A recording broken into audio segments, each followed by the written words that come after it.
맞아, 봐. 아워즈 passage yuribdiki. Assalomu alaykum, hurmatli komissiya a'zolari. Navbatdagi ochiq mustaqil tanlovlarning suhbat bosqichi xotin-qizlar faollari uchun bo'ladi. Xatirchi tumanidagi Marhamat Xolota vakant lavozimida komissiya tarkibini tanishtirsangiz, kim boshlaymiz? Assalomu alaykum. Bugungi suhbat jarayoni Xatirchi tumani Chag'atoy mahallasi xotin-qizlar faol vakant lavozimi uchun o'tkaziladi. Vakant lavozim uchun test sinovlaridan ikkita nomzod muvaffaqiyatli o'tgan. Hozirda bitta nomzod suhbat jarayoniga ishtirok etish uchun kelgan. Suhbat jarayonini baholash uchun komissiya tarkibi bilan tanishtirib o'taman. Komissiya raisi Xatirchi tuman hokimi o'rinbosari oila va xotin-qizlar bo'limi boshlig'i Rahmonova Manjur opa. A'zolari boshqarma bosh mutaxassislari Qurbonova Maftuna hamda Bozorova Moqchehra, kotibligini o'zim olib boraman. Qodirova Hilola, Argosdan Akmal Shakarov kuzatuvdalar. Assalomu alaykum, hurmatli nomzod, bugungi suhbat jarayoniga tayyormisiz? Mikrofonni oching, Manzur opa. Nomzod Normamatova Dilnoza Baxtiyorovna 1989-yilda Xatirchi tumanida tug'ilgan, ma'lumoti oliy. Guliston davlat universiteti matematika yo'nalishida yakunlaganlar. Oxirgi ish joylari Xatirchi tumanidagi 64-umumiy maktab. Hurmatli nomzod, suhbat jarayoniga tayyormisiz? Assalomu alaykum. Ha, tayyorman. Suhbat jarayonida savollar Endum programmasi orqali ekraningizda ko'rinadi. Ketma-ket o'qib javob berishingiz mumkin.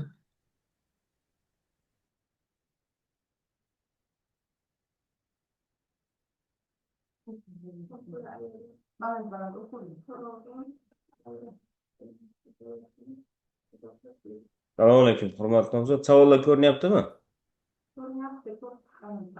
Ozgina yaqinroq kelib olasizmi? Ovoz juda past eshitilyapti.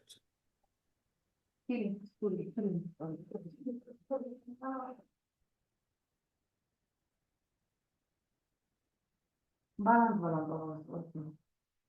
Oqila ayollar farovon, oila tayanchi, g'oyasi izohlashadi.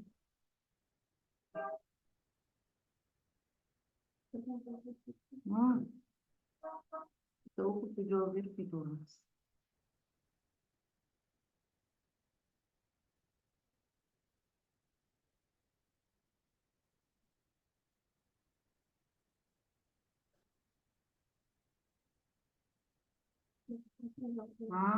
Aytavering-da, nima tushunsiz.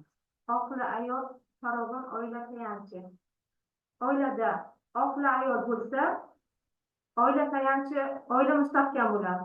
Oila mustahkam bo'lsa, barcha oilalar mustahkam bo'lsa, mahalla mustahkam bo'ladi. Mahalla mustahkam bo'lsa, tuman, shahar, respublika ham mustahkam bo'ladi. Shuning uchun oila tayanchi har doim onadan, oqila ayoldan boshlanadi.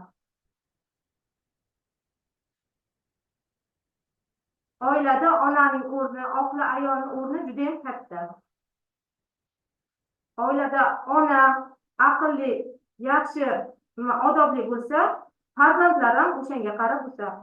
Oilada agar ayol o'qimishli bo'lsa, farzandlar ham o'qimishli bo'lib yetishadi.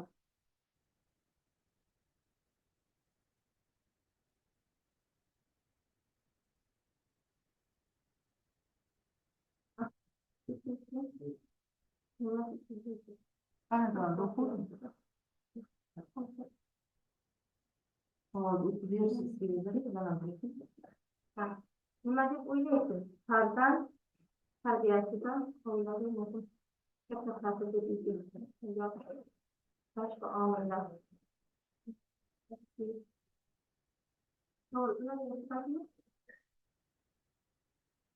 Nima deb o'ylaysiz? Farzand tarbiyasi oilaviy muhit katta ta'sirga egami yoki tashqi omillar? Ta'lim muassasasi, mahalla, do'stlar, atrofdagilari.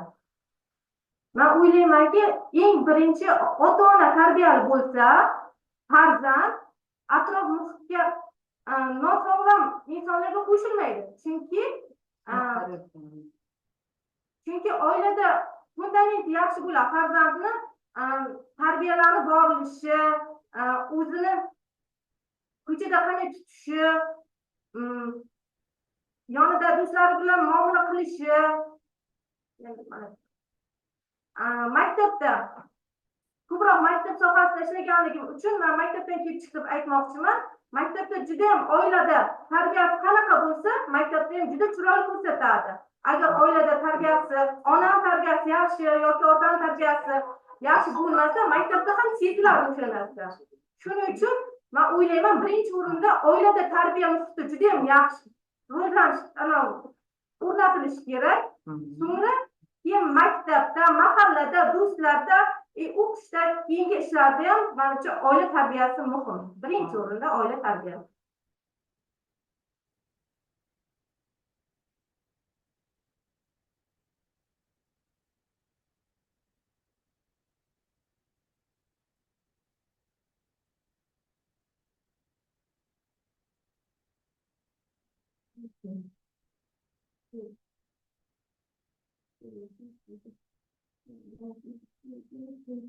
Ben bilgan o'tgan turuvdim. Savolga o'tavering. Xotin qizlarni Zamonaviy. aniqlash hamda ularni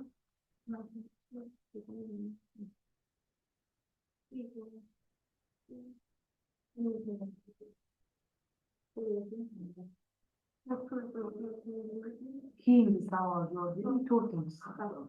xotin qizlarning zamonaviy raqamli xotin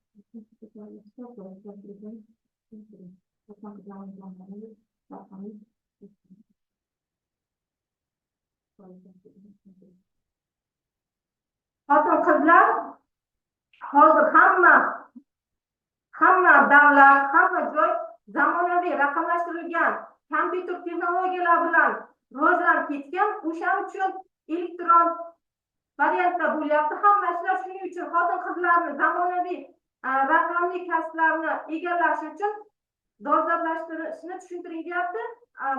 Egallash kerak deb o'ylayman, chunki hamma narsa elektron holatga o'tyapti. Bilish kerak, o'qitish kerak, kasbni egallash kerak. Xotin qizlar baribir. Qayerda ishlasak ham, misol uchun oddiy o'qituvchi ham, qayerga borsak ham kompyuterni bilish, elektron raqamli kasblarni egallash zarur deb o'ylayman. Keys menejmenti degan 3-chi savolga o'zim tushunganimcha javob bermoqchiman. Xotin qizlarni aniqlash hamda ular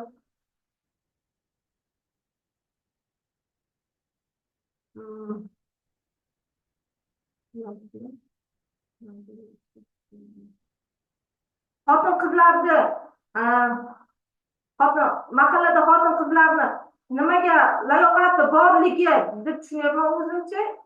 Nimaga layoqatligi borligi yo'q, lekin o'sha yo'nalishga imkoniyat yo'q deb o'ylayapman.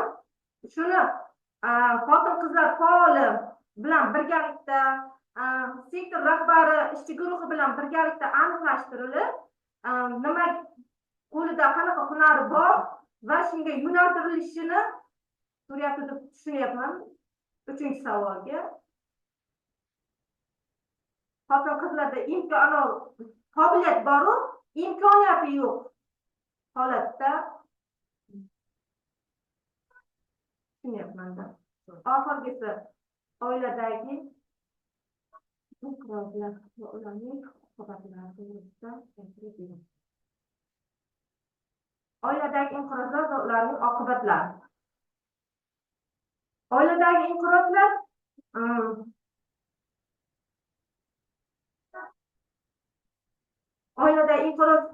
baribir ularning oqibatlari. Asosan ayol kishiga bog'liq deb o'ylayman. Oila bo'lgandan keyin erkak kishi ko'chani odami deymiz o'zimiz tilda endi. Baribir oila inqirozi, oilani ushlab turish ham ko'proq ayolga bog'liq. Ayollar tejamkor yoki nima desam ekan, ozgina tilda tiysa oila inqirozi bo'lmaydi. Ularni topganiga shukur qilib yashash va to'g'ri yo'naltirish, erkak kishini ham to'g'ri yo'naltiriladigan ayol kishi deb o'ylayman. To'g'ri yo'lga yo'naltiradigan erkak qiladigan ham qora yiqiladigan ham deydi-ku, shunday hamma narsani oilada erkak ustun, lekin to'g'ri yo'lga yo'naltiriladigan ayol kishi. Agar inqirozlar, ularning oqibatlari. Ayol kishi sabrli bo'lsa, boriga shukur qilsa va yanada harakat qilishiga ko'maklashsa xo'jayiniga, o'shanda oila inqiroz bo'lmaydi va uni oldini olgan bo'ladi.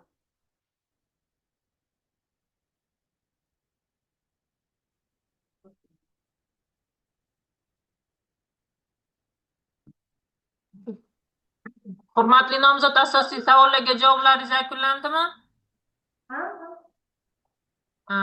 Bizda komissiya tarkibida qo'shimcha savol yo'q. Rahmonova, nomzodga savolingiz bormi? Yo'q. Berilgan savollarga e'tirozingiz yo'qmi? Hurmatli nomzod, berilgan savollarga e'tirozingiz yo'qmi? Yo'q. Suhbat natijalari shaxsiy kabinetingizga yuboriladi. Suhbat jarayoniga ishtirok etganingiz uchun rahmat. Rahmat sizlarga. Sog' bo'ling. Takarov o'zi bitta nomzod kelgan edi. Boshqa nomzodimiz yo'q. Bo'lmasa suhbatimizni yakunlaymiz. Navbahorga ham hech kim kelmadi? Yo'q, Navbahorga telefon qildik, hech kim kelmadi. Rahmat, sog' bo'ling. Rahmat hammaga.